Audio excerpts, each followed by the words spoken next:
What's up, guys? My name is Michael Bancroft and welcome to Comic Book Quickies. So, Antoine Dennison sent in a question that says, do you think CG will thrive or even survive without regular injections of controversy?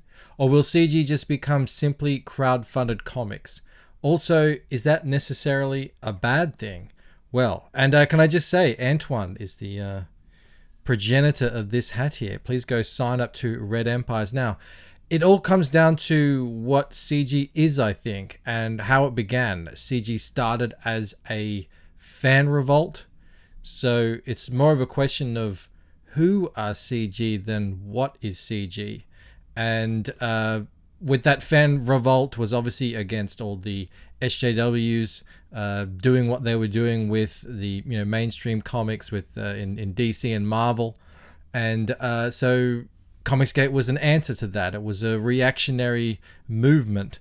The mainstream would do something ridiculous. Comicsgate would hit back with a video, and then they would hit back against that video, and it became a kind of self-fulfilling system of YouTube critics and all that sort of stuff. Eventually, we came to a point where CG had to put up or shut up, and that's exactly what we did. We started pivoting to making our own comics.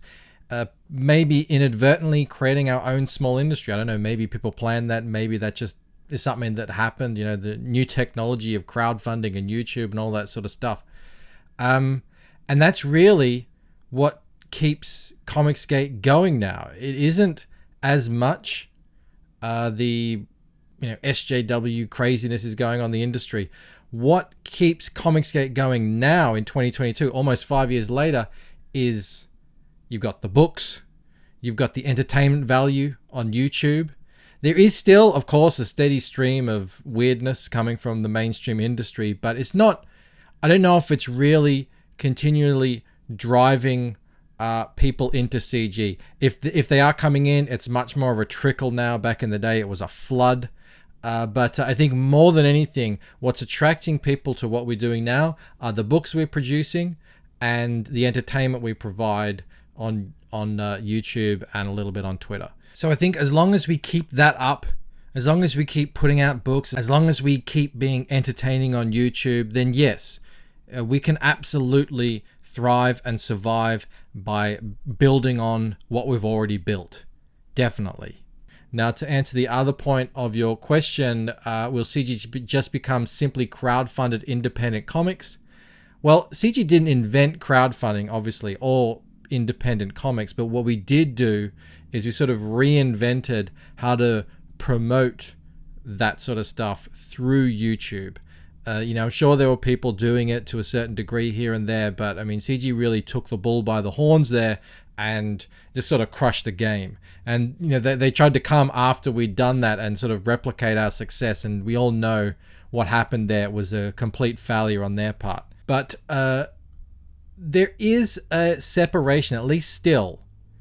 It's fading, but there is still a distinction, I should say. Not a separation, a distinction between just sort of regular indie comics and Comicsgate.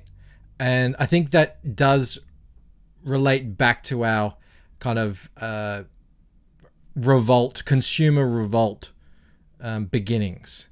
And, I still think most of us sort of see ourselves as an alternative to that industry that, we now sort of look back on and shake our heads, and we don't understand how they're even continuing at this point. But so there is still that separation that exists there. Now, if those, for whatever reason, imagine those SJWs just sort of up and left, or they realize, this well is completely dry, we're going to up and leave and go attack some other poor fandom.